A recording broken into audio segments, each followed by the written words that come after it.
Bonjour, vidéo numéro 6, dernière vidéo en ce qui concerne cette section. Donc, on est toujours dans le chapitre 13 concernant les propriétés des matériaux.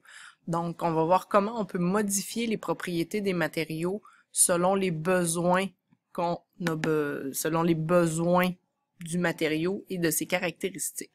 Donc, tout d'abord, il existe ce qu'on appelle des traitements thermiques qu'on va appliquer à des métaux. Donc, les traitements thermiques, c'est par rapport à la chaleur. Donc, s'il y a certains matériaux ou certains métaux qui ont des propriétés, mais qu'on voudrait les modifier légèrement selon ce qu'on veut faire, on peut utiliser ce qu'on appelle des traitements thermiques.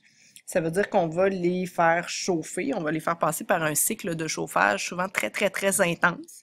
On va les faire chauffer selon un certain laps de temps et on va ensuite les faire refroidir pour faire varier leurs propriétés qu'ils avaient initialement.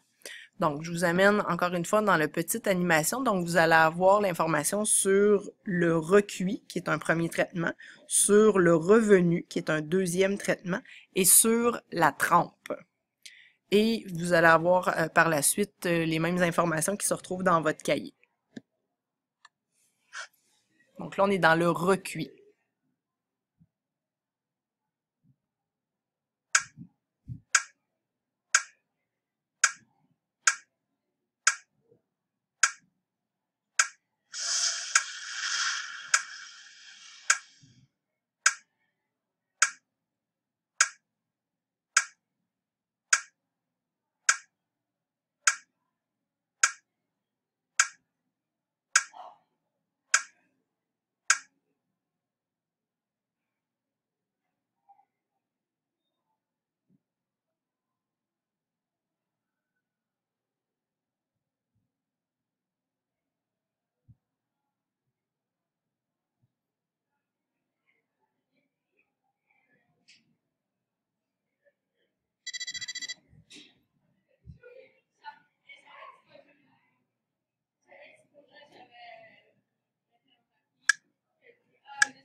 Donc, je reviens ici. Vous avez les définitions de chacun des traitements thermiques dans votre cahier. C'est le même tableau. Donc, ce qui est important, je vous dirais, c'est de savoir premièrement c'est quoi les trois traitements possibles et peut-être être capable de les associer à leur définition très sommaire. C'est rare qu'on va insister énormément sur ces types de traitements-là. Sinon, comment dans les autres matériaux, on peut prévenir la dégradation?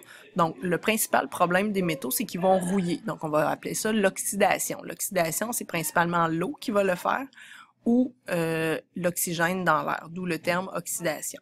Donc, pour les métaux, on va devoir les protéger contre l'oxydation. Donc, souvent, on va leur faire, par exemple, pour les voitures, des traitements anti-rouille ou on va les enduire d'huile ou de graisse. Donc, c'est quoi les trois principaux traitements qui permettent de protéger nos matériaux? Donc, premièrement, pour les métaux, on va appeler ça le plaquage électrochimique. C'est-à-dire qu'on va ajouter une certaine couche d'un métal protecteur par-dessus le métal qu'on voudrait protéger. Donc, l'exemple qui est là, c'est qu'on va ajouter des atomes d'or qui vont venir se déposer sur un autre métal pour protéger, parce que l'or va être beaucoup plus résistant, en fait, à l'oxydation que les autres métaux. Ensuite, autre possibilité, c'est qu'on va ajouter quelque chose par-dessus les surfaces, donc par-dessus les métaux, par-dessus les plastiques, par-dessus le bois, par exemple. Donc, ta galerie, il faut la repeindre à chaque année pour la protéger avec de la teinture, de la peinture, une espèce de vernis. ça va protéger contre le soleil, les rayons du soleil ou contre les agressions de l'air ou de l'eau. Mais ces couches-là vont finir par s'enlever. Donc, il faut les réappliquer. Et sinon, on peut ajouter à l'intérieur des substances, des additifs chimiques qui vont absorber, par exemple, les rayons UV d'une façon différente ou qui vont protéger. Donc, par exemple, ici, vous avez l'image d'un plastique qui a été protégé et d'un autre qui a été moins protégé par rapport à la chaleur. Donc, certains plastiques vont se déformer beaucoup plus rapidement que d'autres par rapport à la chaleur. Donc, c'est tout. Il va nous rester le petit projet sur les plastiques à faire en classe. Merci. Bye bye.